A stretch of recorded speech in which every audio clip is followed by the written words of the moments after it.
everybody, it's Jenny J 1911. I've been enjoying reading everybody's comments and questions on all of my videos lately. If you haven't checked me out, go to Instagram. You can find me at Jenny J 1911 or YouTube. Click like and subscribe. My channel is Jenny J 1911 and TikTok Jenny J 1911. So if you have something that you want to ask or an idea that you want to share, feel free. I try to read everything, and sometimes, I do have a full-time job.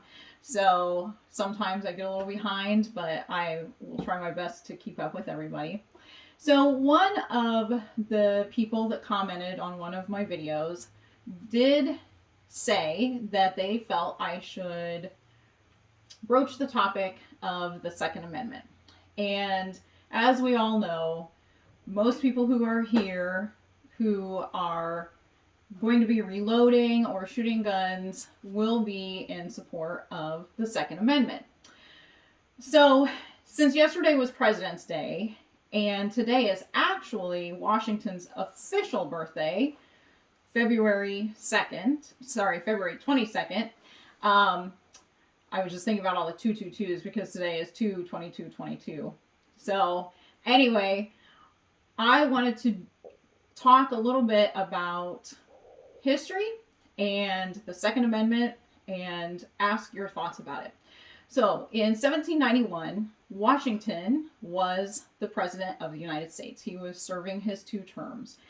And in 1791, the Bill of Rights was ratified. The Bill of Rights had in it the Second Amendment, which stated a well-regulated militia being necessary to the security of a free state, the right of the people to keep and bear arms shall not be infringed. So they were basically saying the people have a right to be armed, and the government can't take that away from them. That's what I interpret it to mean. What about you?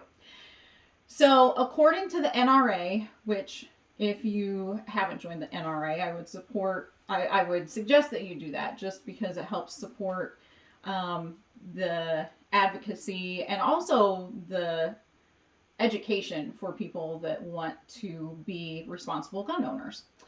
So anyway, according to the NRA, the Second Amendment protects the individual's right to possess a firearm unconnected with service in a militia, and to use that arm for traditionally lawful purposes, such as self-defense within the home. Now, I know a lot of us who are gun owners, that's one of our primary purposes. We enjoy shooting, yes, but we also want to know that we're able to keep ourselves safe, keep the people we love safe, and even defend the people that we may not know. We may be in a situation someday where we need to protect someone else who can't protect themselves. I'm willing to do that. I've talked to many other gun owners who are willing to do the same thing. If our rights were taken away, would we be able to do that? No, we wouldn't. So let me ask you, how do you feel the Second Amendment was intended? There are 2 main schools of thought. Okay, so the first school of thought is the individual rights. That means the Constitution was written. It prevents legislative bodies from restricting firearms. Okay, that means the government can't say that individuals can't have firearms. That's the individual right theory. The other theory is the collective rights theory. We all know collective means the bigger group, right? So the people who believe in the collective rights theory actually think that the framers only intended to restrict legislation on a state's right to self-defense. So what are your thoughts on that? Do you think it's the individual right, or do you think that that only refers to the collective rights for the states? So there have been several Supreme Court cases that have examined the Second Amendment, and they have tried to interpret the meaning of the Second Amendment. I would say probably the Second Amendment is the most debated amendment.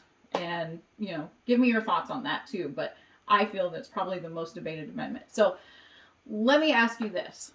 Everybody knows the history of how our country was founded. We all know the history of the American Revolution.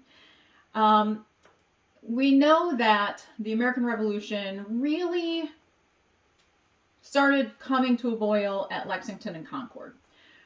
So if the citizens didn't have the militia at Lexington and Concord, what would the stage have been set like for the American Revolution?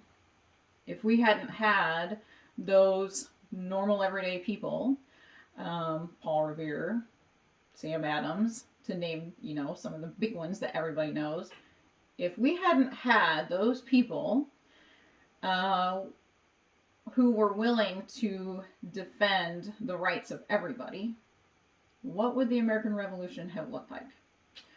And without the American Revolution, what would our country look like? So I'm just curious to hear your thoughts. And this is something that, of course, I'm very passionate about. I am a teacher in my real life, and history is one of the things I love most. And I also love, just getting to know other people's thoughts on things. And so I would love to hear your thoughts on this. So let me know. And next time you tune in, I'll probably be back to reloading. We're going to be switching out and going from 9s to 45s. And, we'll probably take a look at what that looks like on the machine. So anyway, I look forward to seeing you again soon.